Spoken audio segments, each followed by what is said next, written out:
क्या है? एक तन है, और जिस तरह बदन के किसी भी हिस्से को दर्द होगा तो पूरे शरीर को प्रॉब्लम होगी। ऐसा तो नहीं कि खाना खाते वक्त आप हाथ को बोलते हैं हाथ तू जाके खाना लेके आ जा, है ना, और मुंह वाला बोलते हैं तू खा ले, और मतलब जब तक सामंजस्य होकर के ये काम नहीं करते हैं तब तक ये बॉडी सही तरीके से नरिश नहीं होता है।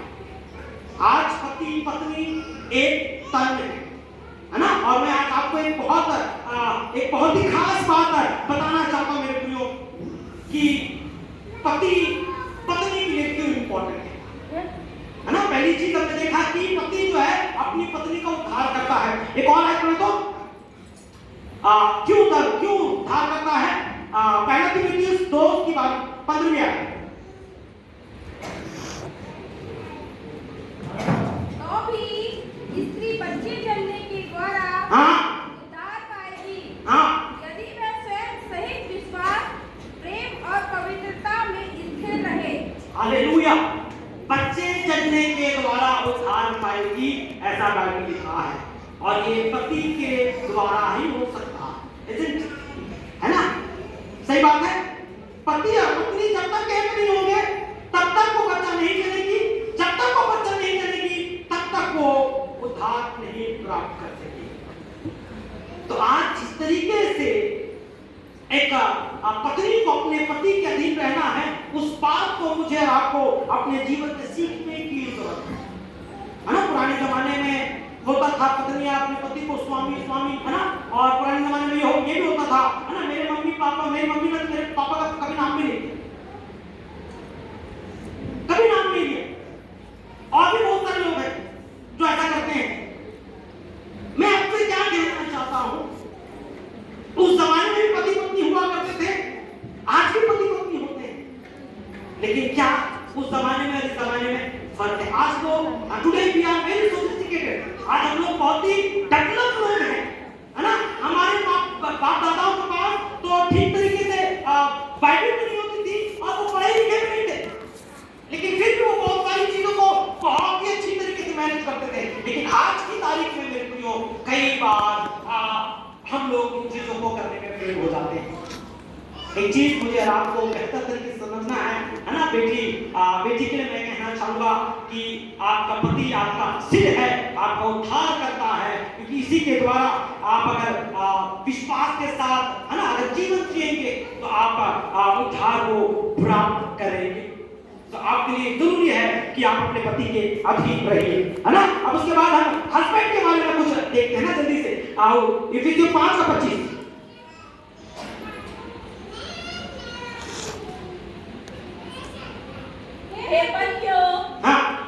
अपनी पत्नी से प्रेम रखो, जैसा मसीह ने भी कलीसिया से प्रेम करके अपने आप को उसके लिए दे दिया। यस, है पत्नियों अपनी पत्नियों से प्रेम रखो, जैसे मसीह ने अपनी कलीसिया के लिए अपनी जान दे दी। उस हद तक आज एक पति को अपनी पत्नी से प्रेम करना चाहिए, जान देने तक। मुझे, है ना, मुझे और आपको एज ए हस्बैंड अपनी पत्नी से, जैसे यीशु मसीह ने अपनी कलीसिया से प्यार किया, है ना, और उसके लिए अपनी जान तक दे दी, हमें भी उस हद तक तैयार रहने की जरूरत है। मेरे प्रियो, एक बात हम उत्पत्ति 3:6 में पढ़ते हैं, पढ़े तो जरा। ये बहुत ही डीप मैं आपको बात बताना चाहता हूं। उत्पत्ति 3:6। तो जब स्त्री ने देखा कि उस वृक्ष का फल खाने में अच्छा और देखने में मनभाऊ और बुद्धि देने के लिए चाहने योग्य भी है, तब उसने उसमें से तोड़कर खाया और अपने पति को दिया और उसने भी खाया। यस, अब यहाँ पर एक चीज और हम देखेंगे कि पति और पत्नी को हमेशा साथ में रहना चाहिए, है ना। आज हमारे लोगों का एक कल्चर हो गया है, पति जॉब कहीं और करता है, पत्नी जॉब कहीं और करती है। मेरे को किसी के जॉब से कोई प्रॉब्लम नहीं है, लेकिन जब दोनों के बीच में दूरियां आती है, तो जैसे यहाँ पर शैतान ने हवा के दिमाग में काम किया, वैसे वो काम करता है। वो काम करता है ना? परमेश्वर के स्वरूप से 10 गुना ज्यादा तेजी के साथ शैतान काम करता है। यस, उसको तो मौका चाहिए, उसको मौका चाहिए, वो इंतजार नहीं करता किसी का। हमारा प्रभु जो डिसिप्लिन वाला प्रभु है, हमारा प्रभु जो एक सच्चे प्रभु है, वो उस वक्त तक हमारे जीवन में काम नहीं करेगा जब तक मैं और आप उसको नहीं बुलाते। लेकिन शैतान ऐसा नहीं है, उसको मौका मिला और वो अपना काम शुरू कर देता है। उसको मौका मिलता है और वो अपना काम शुरू करता है। वो इंतजार नहीं करता, वो किसी का वेट नहीं करता। उसको पता है कि इसको खराब करना है, इस परिवार को बिगाड़ना है, इसके जीवन को खराब करना है, तो वो तुरंत अपने काम में लग जाता है। वो वेट किसी का नहीं करता। अब यहाँ पर जैसे ही शैतान ने देखा कि हवा अपने पति से दूर है, तो उसने उसको बहकाया, बरगलाया और उसको फ्रूट खिला दिया। अब एक बहुत ही इंपॉर्टेंट बात, जब हम बाइबल पढ़ते हैं तो वहां पर एक बात पढ़ते हैं कि जब परमेश्वर ने वहां पर श्राप देने का काम शुरू किया, तो वहां पर परमेश्वर ने आदम को श्राप नहीं दिया। अगर आप बाइबल बहुत अच्छी तरीके से पढ़ते हैं तो आपको समझ में आएगा परमेश्वर ने आदम को श्राप नहीं दिया, उसने हवा को श्राप दिया और शैतान को श्राप दिया। आदम को श्राप क्यों नहीं दिया?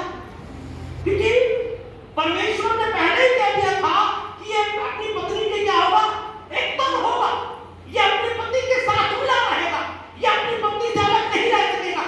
और यस, एक बहुत ही इंपॉर्टेंट बात जो मैं आपको बताना चाहता हूं कि परमेश्वर ने आदम से कहा था कि अगर तू इस वृक्ष का फल खाएगा तो मर जाएगा। हवा के साथ परमेश्वर ने बात नहीं की थी। और मैं यकीन करता हूं जब हवा ने वो फ्रूट खाई और यहीं आसपास खाई होगी, इसकी गारंटी नहीं है, कितनी दूर जाकर खाई इसकी कोई गारंटी नहीं है।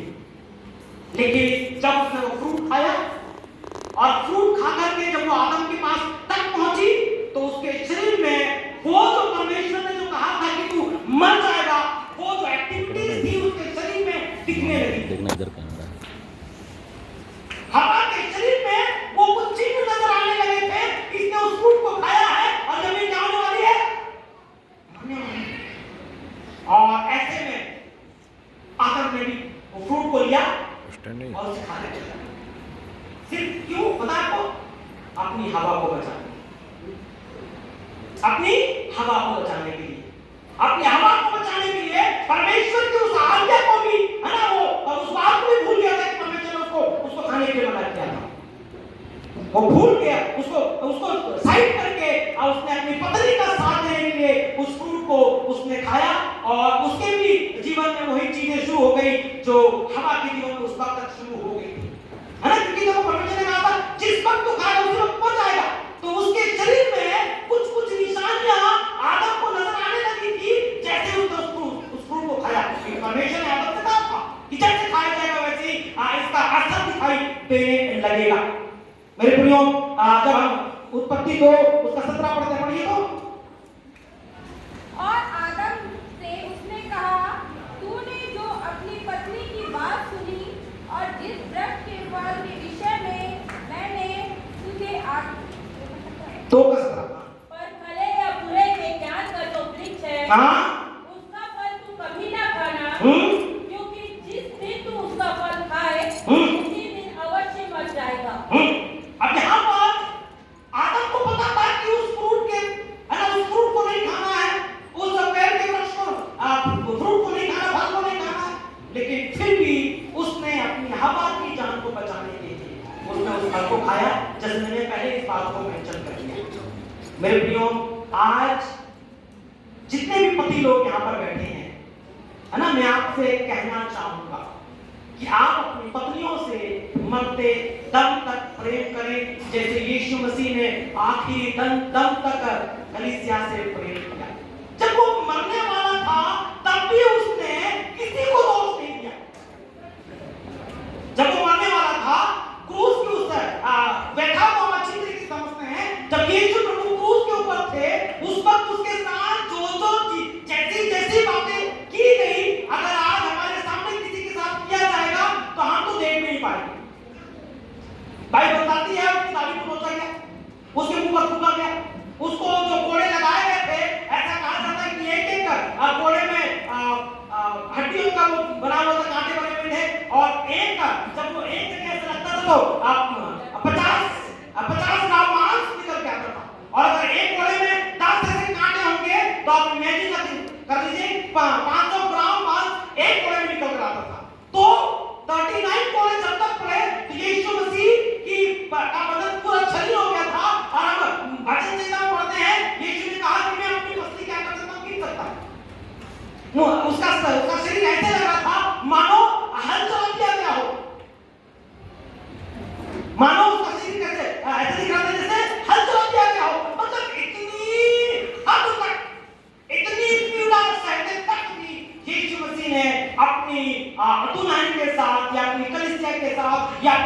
के साथ कोई कुछ बुरा बर्ताव नहीं किया।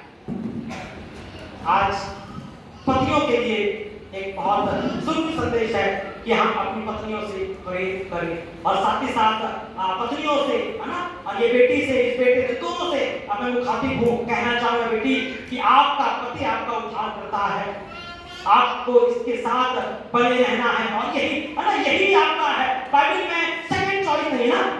एक मैं बाइबल पढ़ रहा था तो याकूब ने पहले, है ना, पहले उसने लिया से शादी किया, फिर क्या है, राइट है ना। आपको पता है परमेश्वर की मर्जी लिया के साथ थी और राहेल के साथ उसकी जो मर्जी थी वो उसका लस्ट था, वो उसका लस्ट था।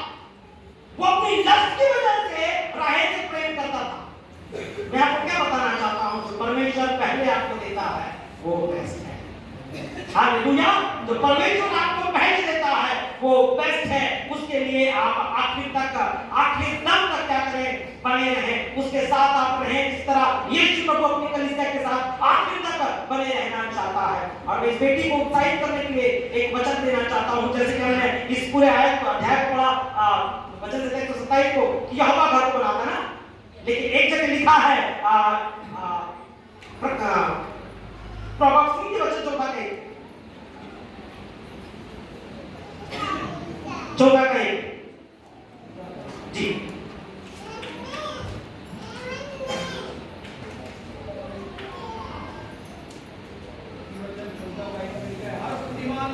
हाँ, अपने घर को बनाती है, हाँ, और मूढ़ स्त्री उसको अपने ही हाथों से ढा देती है। हालेलुया। 127 में हम पढ़ते हैं कि यहोवा घर को बनाता है ना। तो मैं आपसे कहना चाहता हूं, आज यहाँ पर परमेश्वर इस घर को बनाकर खड़ा करेगा, लेकिन इसके बाद का जो प्रोसेस है वो बेटी के हाथ में है। अगर ये बुद्धिमान है तो ये अपने परिवार को बनाएगी।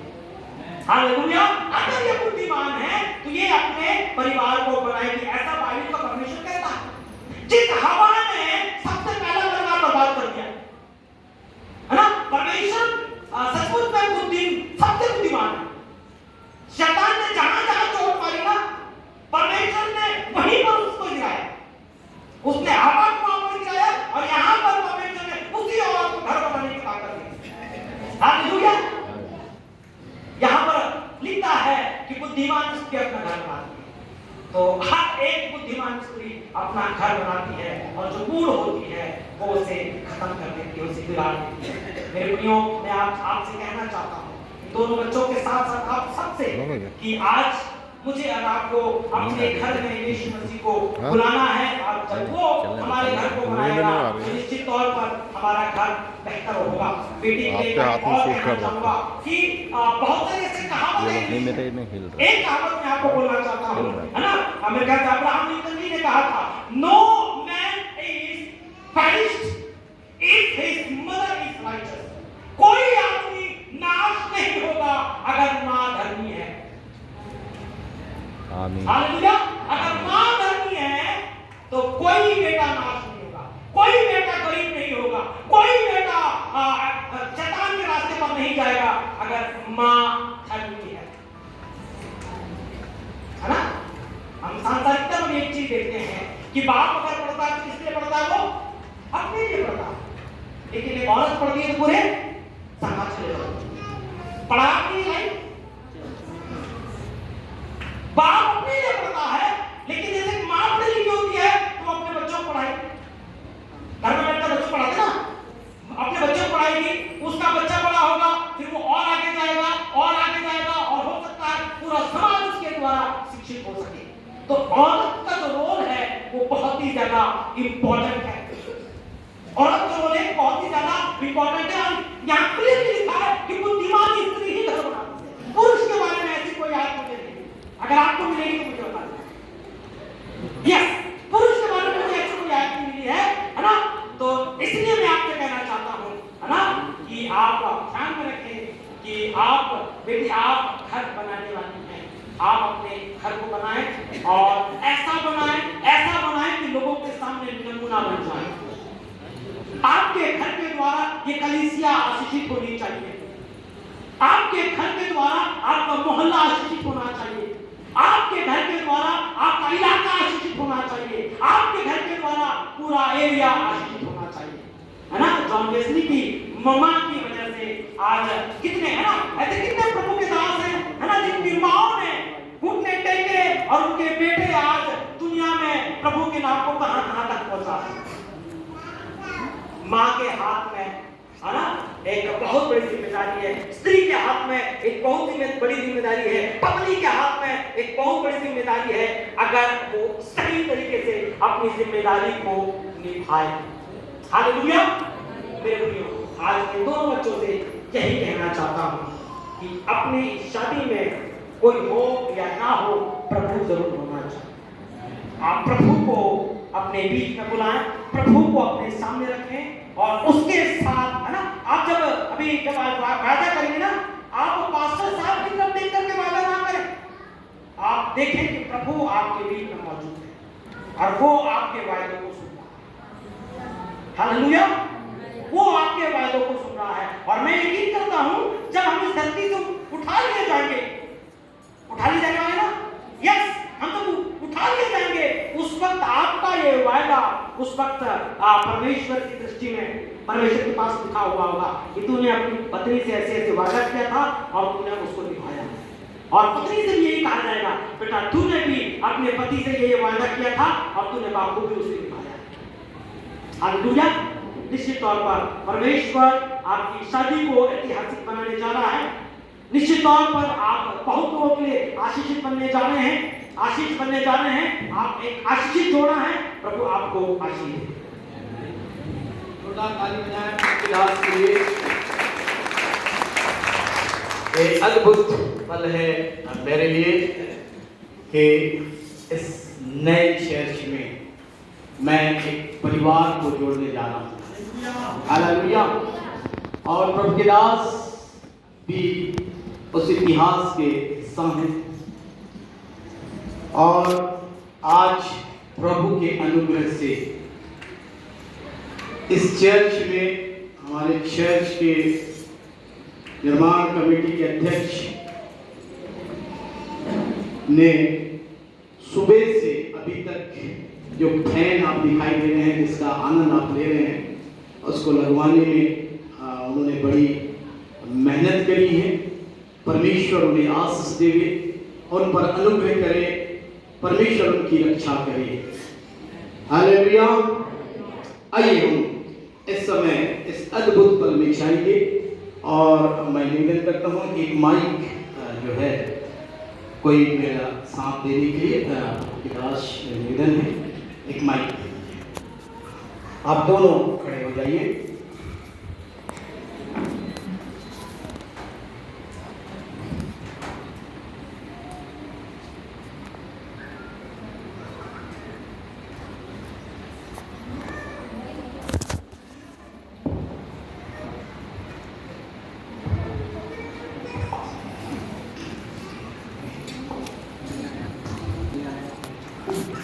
अजय, क्या तुम इस स्त्री को अपनी विवाहिता पत्नी होने के लिए स्वीकार करते हो और यह मान लेते हो कि उसके साथ परमेश्वर के आज्ञा के अनुसार विवाह की पवित्र दशा में रहोगे? क्या तुम बीमारी और कुशलता में उसको प्यार करोगे और उसे शांति दोगे, उसका आदर करोगे, उसको अपने हाथ से अलग ना करोगे और सब औरों को छोड़ के जब तक तुम दोनों जीते रहो उसी के साथ रहोगे? जी हाँ, जी मैं ऐसे करूँ। अंजलि, क्या तुम इस पुरुष को अपना विवाहित पति होने के लिए स्वीकार करती हो और यह मान लेती हो कि परमेश्वर के आज्ञा के अनुसार विवाह की पवित्र दशा में उसके साथ रहोगी? क्या तुम बीमारी और कुशलता में उसको प्यार करोगी और उसका आदर करोगी और उसको अपने पास से अलग ना करोगी और सब औरों को छोड़ के जब तक तुम दोनों जीते रहो उसी के साथ रहोगी? जी हाँ।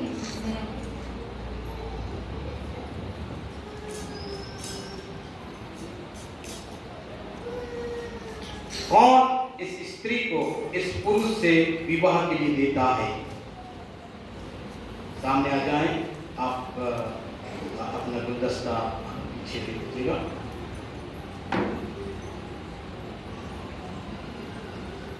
कौन इस स्त्री को, आ जाइए,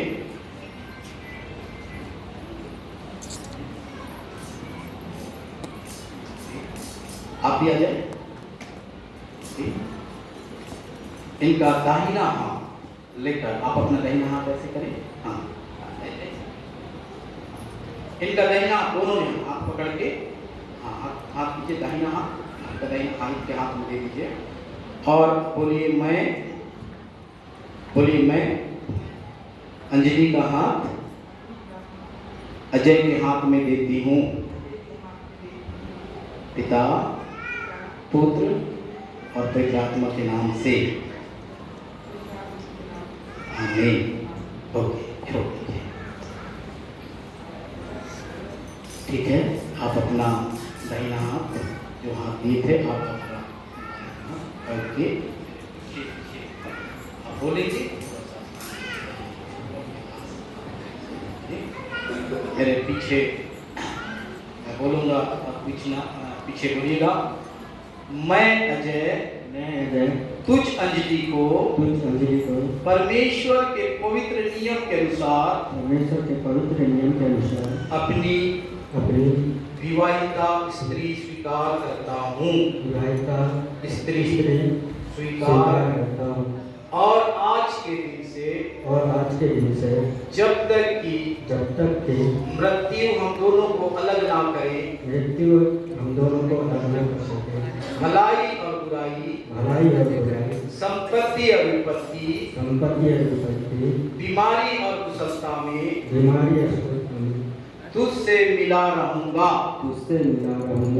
और तुझे प्यार करूंगा और तेरी स्तुति लेता रहूंगा और विश्वास पूर्वक तुझे यह वचन देता हूँ। छोड़ दीजिए, अपना हाथ पकड़िए।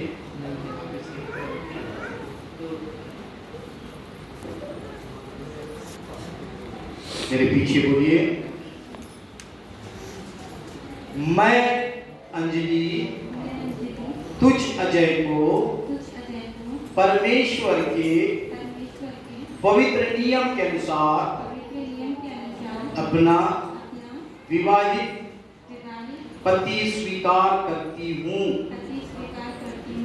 और आज के दिन से जब तक कि मृत्यु हम दोनों को अलग ना करे, भलाई और बुराई, संपत्ति और विपत्ति, बीमारी और कुशलता में तुझसे मिली रहूंगी और तुझे प्यार करूंगी और तेरी स्तुति लेती रहूंगी और मैं विश्वास पूर्वक तुझे यह वचन देती हूँ।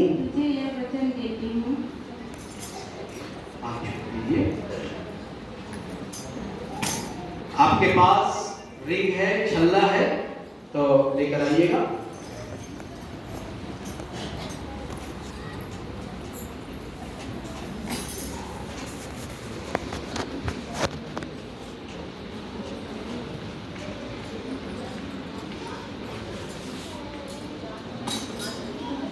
आप हाथ से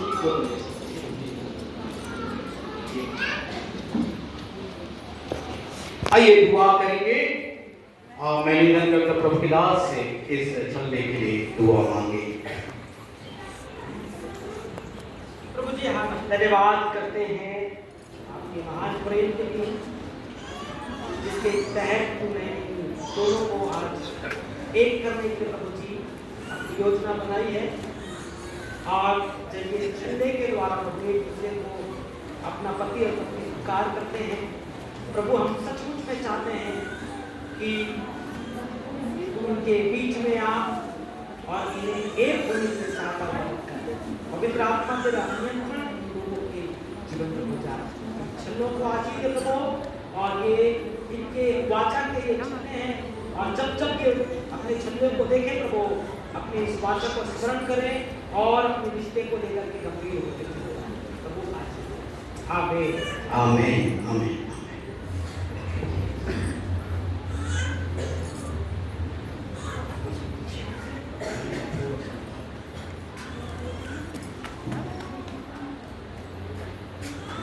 आप बताएं ऐसा पकड़िए पैर हाथ इस बूंदी में।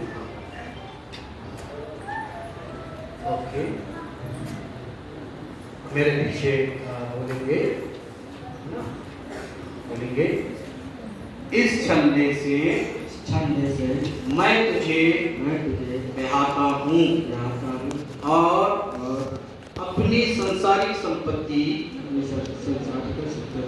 तुझे देता हूँ। पिता और पुत्र और पवित्र आत्मा के नाम से आमीन। बैठा दीजिएगा, जोरदार ताली बजाएंगे।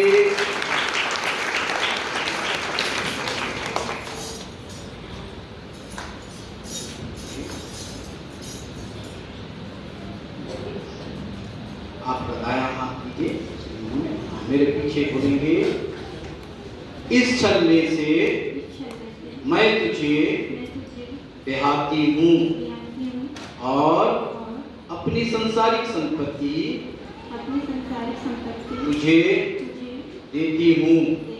पिता और पुत्र और पवित्र आत्मा के नाम से आमीन।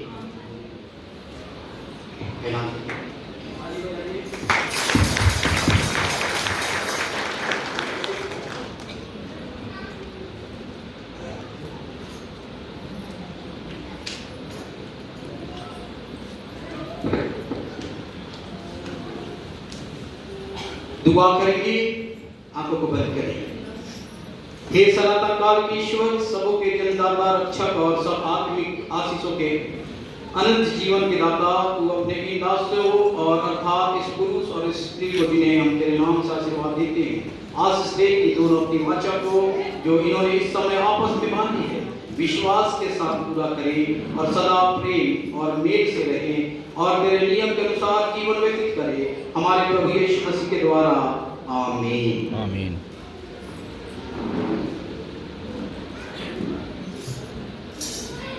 जबकि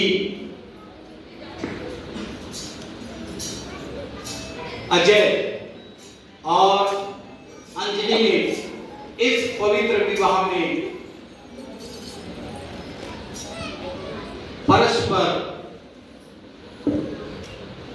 परस्पर दोनों ने परमेश्वर अपने सभा के सम्मुख इस बात को मान लिया और एक दूसरे को विश्वास के साथ स्वीकार भी किया और इसको अपने हाथ के मिलाने से प्रकट किया है। इस कारण मैं इनको पिता, पुत्र और पवित्र आत्मा के नाम से पति और पत्नी कहता हूँ। जिनको परमेश्वर ने जोड़ा है उनको कोई अलग ना करे। आमीन आमीन। आइए हम आप घुटने में आ जाइएगा, हम इनके लिए दुआ करेंगे। दोनों घुटने में आ जाएं। उसके बाद इस प्रार्थना के बाद हम प्रभु की प्रार्थना बोलेंगे। दुआ करें। सर्वशक्तिमान परमेश्वर, सर्वज्ञानी, सर्वव्यापी, राजाओं के राजा, प्रभुओं के प्रभु, महान अनुग्रहकारी परमेश्वर पिता, प्रभु जबकि इन्होंने तेरे सामने कलीसिया के सामने प्रभु जी पिता परमेश्वर इन्होंने आपस में प्रतिज्ञा किया है एक साथ चलने का, जीवन बिताने का, और प्रभु जी इन्होंने निर्णय लिया है। मैं तेरे दास होने के नाते इन दोनों को पिता और पुत्र के नाम से आशीष देता हूँ और परमेश्वर पिता मैं प्रार्थना करता हूँ जो प्रतिज्ञाएं जो वायदा इन्होंने तेरे सामने किए हैं प्रभु उस पर बड़ी आशीष प्रदान करिए, उस पर दया करिए और पिता परमेश्वर इस प्रतिज्ञा को मानकर तेरे पीछे पीछे चल सके पिता, ऐसी दुआ करते हैं। परमेश्वर मैं दुआ करता हूँ प्रभु जी इन दोनों को, और पिता परमेश्वर अपने जीवन में पवित्र आत्मा इनकी अगुवाई करे, मार्गदर्शन करे, और प्रभु जी इन वायदों को प्रतिज्ञाओं को मानकर प्रभु अपने जीवन में चलते जाएं और तेरी महिमा करें। और पिता परमेश्वर एक दूसरे के संग होकर प्रभु पिता परमेश्वर एक दूसरे के सहायक बने, और प्रभु एक ऐसा जोड़ा बने जो एक दूसरे से मेल खाते हों। पिता पुत्र पवित्र आत्मा के नाम से आशीष देते, प्रार्थना उद्धार करता प्रभु यीशु के नाम से मांगते हैं, आमीन। अब सब लोग खड़े हो जाइएगा, प्रभु की प्रार्थना हम बोलेंगे। प्रभु की प्रार्थना बोले। हे हमारे पिता, तू जो स्वर्ग में है, तेरा नाम पवित्र माना जाए, तेरा राज्य आए, तेरी इच्छा स्वर्ग में पूरी होती है वैसे पृथ्वी पर होती है। हमारे दिन भर की रोटी आज हमने, और जैसे हमने अपराधियों को क्षमा किया वैसे हमें परीक्षा में न डाल, परंतु बुराई से बचा, क्योंकि आज पराक्रम और महिमा सदा तेरी है, आमीन। आप लोग खड़े हो जाएं, आशीष ग्रहण करेंगे।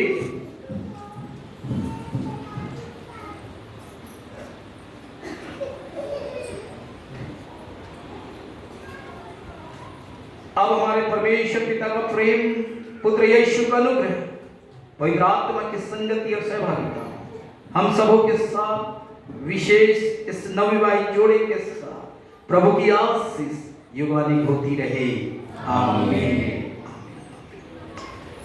ठीक है, इस समय घूंघट खोलेंगे, आप एक दूसरे के आमना सामना हो जाइए। हाँ, आप भी थोड़ा सा डिस्टेंस बढ़ा लीजिए थोड़ा, ओके। अब धीरे धीरे आप घूंघट खोलिएगा, पकड़िए घूंघट, करिएगा, आपकी वाइफ हो गई। धीरे धीरे मजा नहीं, धीरे उठाए, ओके। फोटो ले लीजिए, ओके। और आप नीचे करिए, ओके। ताली बजाए सब लोग। हार है, माला है,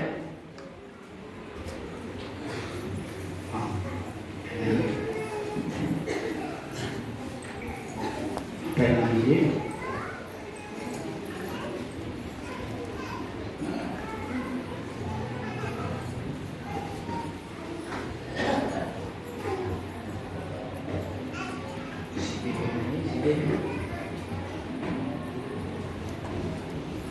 पहनेंगे करिए।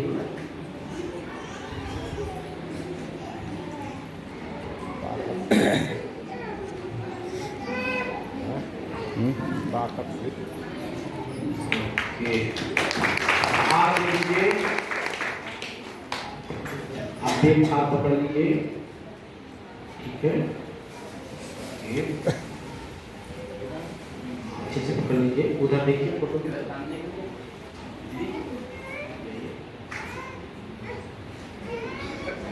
हाँ ठीक है। आप पहले पहनाएंगे, जोरदार ताली बजाएंगे।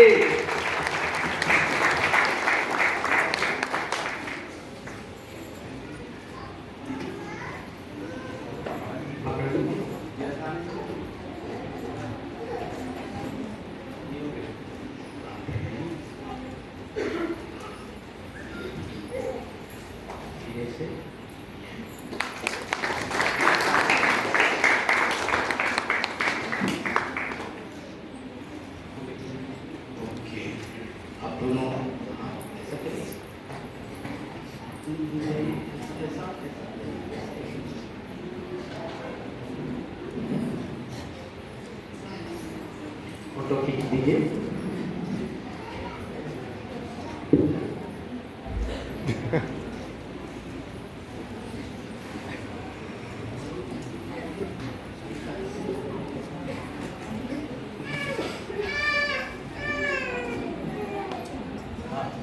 हम गीत गाएंगे, होगी आशीषों की बारी। उस समय जो वर वधू जो है साइन के लिए आएंगे। होगी आशीषों की बारी, एक की प्रतिज्ञा को मान, होगा